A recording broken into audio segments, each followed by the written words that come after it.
2025 میں اسرائیل اور یمن کی حوثی تحریک کے درمیان تنازع میں نمایاں اضافہ ہوا ہے۔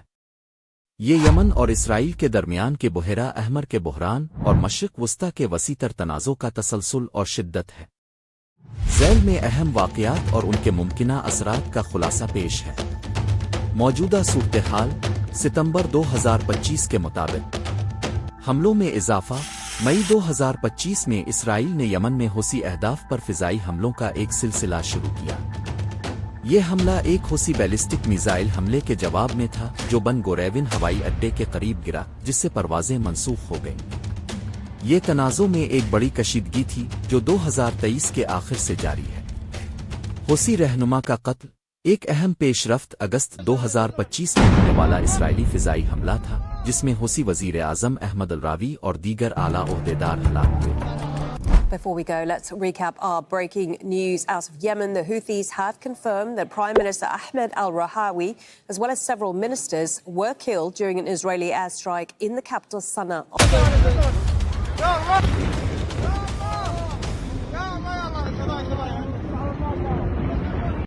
یہ کارروائی ایک بڑا تنازع بنی اور حوثیوں نے اس کا بدلہ لینے کا عزم کیا ہے۔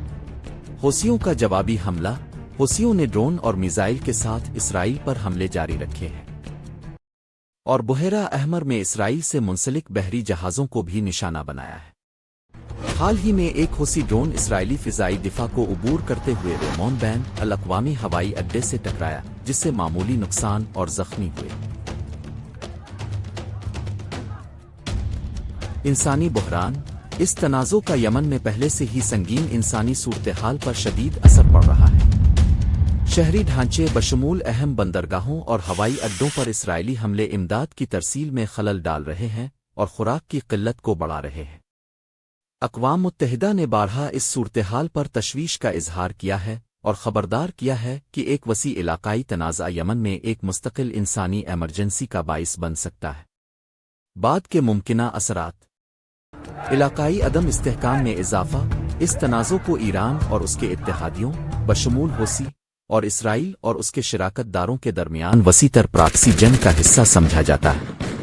یہ کشیدگی سعودی عرب اور متحدہ عرب امارات جیسی دیگر علاقائی طاقتوں کو بھی تنازع میں گھسیٹنے کا خطرہ ہے۔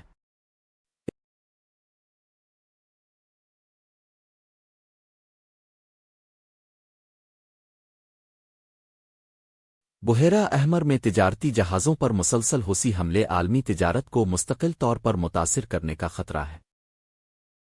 اس سے مصر،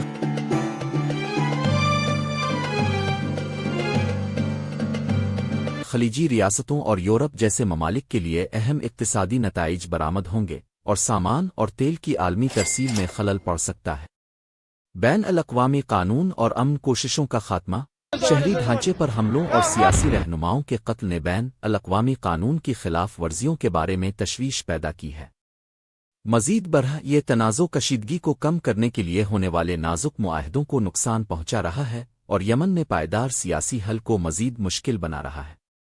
حوثیوں کی اندرونی حرکیات: اگرچہ سینئر عہدیداروں پر ہونے والے حملے حوثی حکومت کے لیے ایک دھچکا ہے، لیکن تجزیہ کاروں کا کہنا ہے کہ اس سے گروپ کے فوجی آپریشنز رکنے کا امکان نہیں ہے۔